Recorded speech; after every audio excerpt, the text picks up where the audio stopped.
ఓం శ్రీ గురుభ్యో నమః. సదా నింబవృక్షస్య మూలాదివాసా సుధాశ్రావణం త్యక్తమప్యప్రియంతం తరుం కల్పవృక్షాదికం సాధయంతం నమామీశ్వరం సద్గురుం సాయినాథం. పూజ్య గురుదేవుల పాద పద్మములకు నమస్కరిస్తూ ఓం శ్రీ గురుభ్యో నమః. ప్రస్తుతము ఈ యూట్యూబ్ సోషల్ మీడియాలో విపరీతంగా ప్రచారం చేస్తున్న అంశం ఏమిటంటే షిరిడి సాయిబాబా గురించి. చాలామంది యూట్యూబ్ ఛానల్ పెట్టుకున్న వాళ్ళు బాబా దేవుడా కాదా, ఆయన ఎందుకు పూజించాలి, ఆయన సనాతన ధర్మాన్ని పాటిస్తున్నాడా, సనాతన ధర్మానికి వ్యతిరేక, ఇట్లా ఎవరికి తోచినట్లు వాళ్ళు మాట్లాడుతూ ఉంటే కొందరు మిత్రులు అడిగారు, స్వామి మీరేమని చెప్పండి బాబా గురించి అని. సరే, అసలు ఎవరి బాబా, బాబా తత్వం ఏమిటంటే బాబా ఒక సాంప్రదాయం ఉంది, నాద సాంప్రదాయం అంటారు, సాయినాథుడు అంటాం. ఆయనకు సాంప్రదాయం ఉంది, ఆయనకు గురుతత్వం ఉంది. ఆయన చెప్పారు నాకు 2 గురువులు అన్నారు. ఒక ఆయన వెంకూస, ఆయన వెంకటేశ్వర స్వామి యొక్క అవతారం. అలాగే స్వామిని పెంచిన వ్యక్తి ఒక ఆయన ఉన్నారు, హాజీ వారిస్ సాలీషా అని. 2 గురువుల దగ్గర పెరిగా ఆయన. అందుకని ఇటు వెంకోస దగ్గర పెరగబట్టి కొన్ని ముస్లిం సాంప్రదాయాన్ని, హాజీ వారి సాలీషా దగ్గర పెరిగినందువల్ల ముస్లిం సాంప్రదాయాన్ని, వెంకోస దగ్గర పెరిగినందువల్ల మన సాంప్రదాయాన్ని తీసుకొని వారు సాయినాథుడిగా మన ముందు ప్రకటితమయ్యారు. 16 సంవత్సరాలకే వారు షిరిడీ గ్రామంలో ఒక వేప చెట్టు కింద లోపల గుహలో తపస్సు చేసుకుంటూ ఉండేవారు. తర్వాత ప్రకటితమయ్యారు. మహాసపతి మొదటిసారిగా సాయి అని పిలవడం, అక్కడి నుంచి వారు పాపులర్ కావడం, పాడుబడ్డటువంటి ఆ ద్వారకామాయిలో ఒక మసీదులో నివాసం ఉండడం, దానికైనా ద్వారకామాయి అనే పేరు పెట్టడం, ఒక ధుని ఏర్పాటు చేసుకోవడం, అక్కడ తులసి మొక్కని పెట్టుకోవడం, ఇలా ఆయన జీవన విధానం కొనసాగింది. సరే, ఆ రోజుల్లో ఆ గ్రామంలో ఉండేవారు ఆయన గొప్పగా నమ్మారు. ఇప్పుడు ప్రపంచవ్యాప్తంగా కోట్ల సంఖ్యలో బాబాకి భక్తులు ఉన్నారు. అలా ఎప్పటి నుంచి నడుస్తూ ఉంది. సరే, మనం ఒక మాట చెప్తారు, జ్ఞానిని జ్ఞానే గుర్తుపట్టగలడు అని. ఒక మహాత్ముని అతను మహాత్ముడు కాదా మనం నిర్ణయించాలంటే గ్రంథాల ద్వారానో లేదా ఎవరో చెప్పినందువల్ల సరిపోదు, సాధనానుభవం కావాలి. సాధన చేసి మన మనసుని ఆ స్థితికి తీసుకెళ్ళినప్పుడు మనం చెప్పగలుగుతాం. అంతే తప్ప ఒక పుస్తకం ముందేసుకొని దాంట్లో ఏముందో, ఈ పేజీలో ఏముందో చెబుతూ ఆయన విమర్శించడం అనేది అజ్ఞానానికి పరాకాష్ఠగా చెప్పచ్చు. ఏదైనా సరే మన సనాతన ధర్మం అంటే ఏమిటంటే సాధనా మార్గం. రమణ మహర్షి తీసుకోండి, ఆదిశంకరుల వారు తీసుకోండి, రామానుజుల వారు తీసుకోండి, భక్త కబీర్దాస్ తీసుకోండి.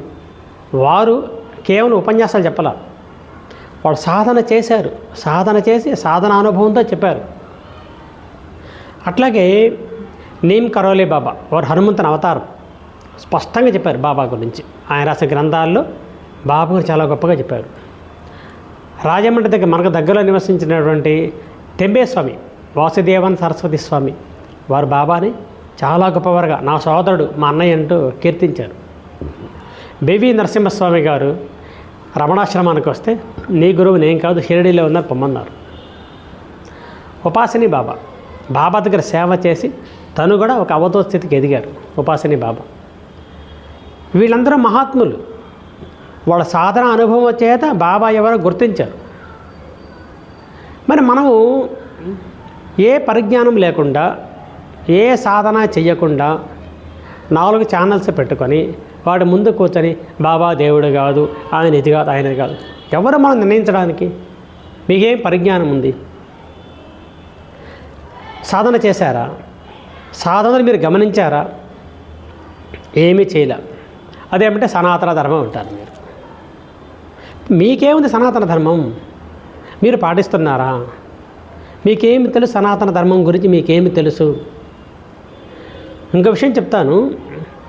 సాధనలో పరాకాష్ఠకి వెళ్ళిన తర్వాత ఈ ధర్మాలు పక్కకి వెళ్ళిపోతాయి. ఒక సందర్భంలో మన గరికపాటి వారు చెప్తారు, మన తిరుమల వెళ్తున్నప్పుడు మొదట కొండ మీదకి ఎక్కినప్పుడు అన్నీ కనపడుతుంటాయి, చుట్టుపక్కల పెద్దగా కనపడుతూ ఉంటాయి. రెండో కొండ మీదకి వెళ్తాం, కొంచెం తగ్గుతాయి పరిమాణం. మూడో కొండ మీదకి ఇంకా చిన్నవి కనపడతాయి. ఎక్కుతూ కొండ మీదకి వెళ్ళినప్పుడు కింద కనిపించం.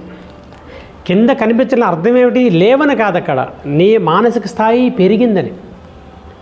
నీ మానసిక స్థాయి ఆ స్థాయి పెరిగితే అంతా సమం సర్వత్ర అంటాం గీతలో, అంతా సమానంగా కనపడుతుంది.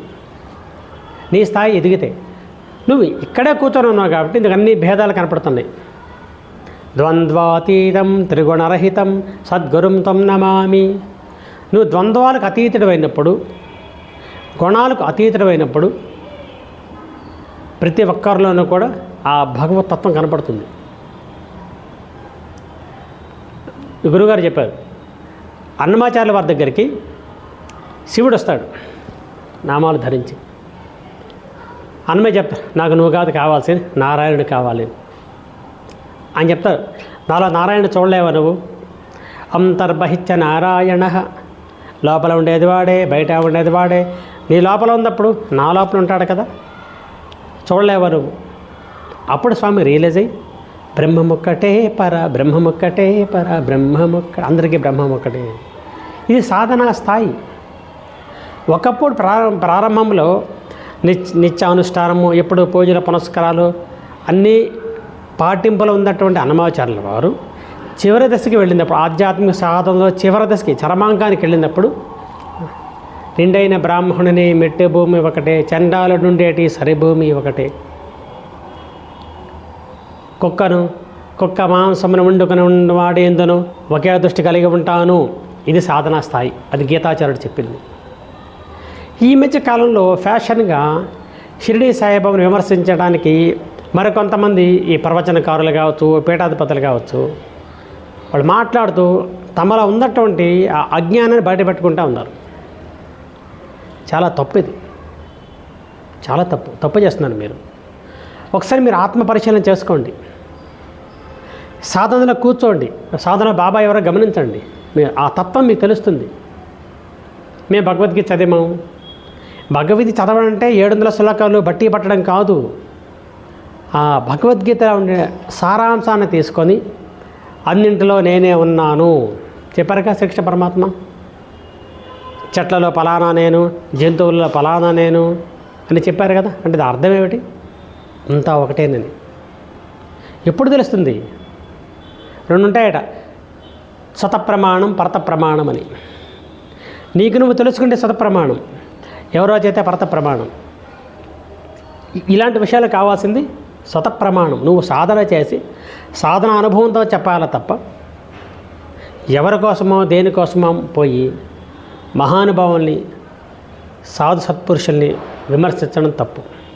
రెండోది, కేవలం ప్రచారం వల్లనో ఏదో ఆర్భాటం వల్లనో మనకు పాపులారిటీ రాదు. ఇప్పుడు కాదు, దాదాపు 100 సంవత్సరాల పైనుంచి కూడా కొన్ని వేలల్లో షిరిడీ బాబాకు భక్తులు అవుతున్నారంటే ఆయన మ్యాజిక్లు చేసే మాయలు చేసే కాదు. ఏదో ఒకటి లేకపోతే వెళ్ళరు కదా. అంత మాత్రం మన కామన్ సెన్స్ ఉన్నదా మాట్లాడడానికి? ఎందుకు వెళ్తున్నారు? కోట్లాది మంది వెళ్తున్నారు. ఎందుకు వెళ్తున్నారు వాళ్ళు? అది అర్థం చేసుకోండి. అలాగే భక్త కబీర్ దాసు అల్లా అనే పదాన్ని ఈశ్వరుని శబ్దం చెప్తాడు ఆయన దోహాల్లో. ఆయన సనాతనం కాదా? తీసేద్దామా? అందరూ సమానం అని చెప్పాడు అన్నమయ్య, తీసేద్దామా ఆయన్ని కూడాను? అదేమంటే సమాధులు కడుతున్న సమాధిని పూజించేది ఏమిటంటారు? రమణ మహర్షి సమాధి అక్కడ షిరిడీలో బాబా సమాధి పూజలు తప్పైతే రమణ మహర్షి సమాధి ఉంది కదా, రాఘవేంద్ర స్వామి, వీరబ్రహ్మేంద్ర స్వామి సమాధులు కాదా? బెజవాడ కనకదుర్గమ్మలో గుడి బయట పెద్ద సమాధి ఉంది, అవధూత సమాధి ఉంది. మీరు గమనించండి ఒకసారి. పళనిలో సుబ్రహ్మణ్య స్వామి దాటిన తర్వాత భోగ సిద్ధార్ సమాధి ఉంది. ఇది కూడా మన సాంప్రదాయమే. ఇది తెలియకపోతే మీ అజ్ఞానం తప్ప ఇంకేం లేదు. అక్కడ మీ అజ్ఞానం బయటపడుతోంది. కాబట్టి మీ అందరూ పెద్దవాళ్ళు, పెద్ద పెద్ద పీఠాధిపతులు, ఎందుకు మీరు విచక్షణ కోల్పోయి మాట్లాడుతుందని అర్థం కావడంలో. మీకు తెలియాలంటే ఒక 40 రోజులు బాబా చేత పారాయణ చేయండి, సాధనగా చేయండి. అప్పుడు మీకు అనుభూతి తెలుస్తుంది. ఎందుకంటే బాబా చరిత్ర దాదాపుగా నేను ఒక 90 నిమిషాలు పారాయణ చేశాను. స్వీయ అనుభవం ఉన్నది. కొన్ని వందల మందికి స్వీయ అనుభవం లేనిది ఎవడో రాడు. ఎందుకు వెంకటేశ్వర స్వామికి కోట్ల మంది వెళ్తున్నారు? పని లేక అంత రష్లో దోచుకు ఎందుకు వెళ్తున్నారు? అనుభవం వల్ల. సేమ్ బాబా అదే స్థితి. షిర్డీ సాయిబాబా అంటే భగవత్ స్వరూపమే, మీరు అనుకున్నట్లుగా మిగతా ఏమీ కాదు. కాబట్టి దయచేసి గమనించండి, అందరూ గ్రహిస్తారని ఆశిస్తూ ఓం శ్రీ గురుభ్యో నమః.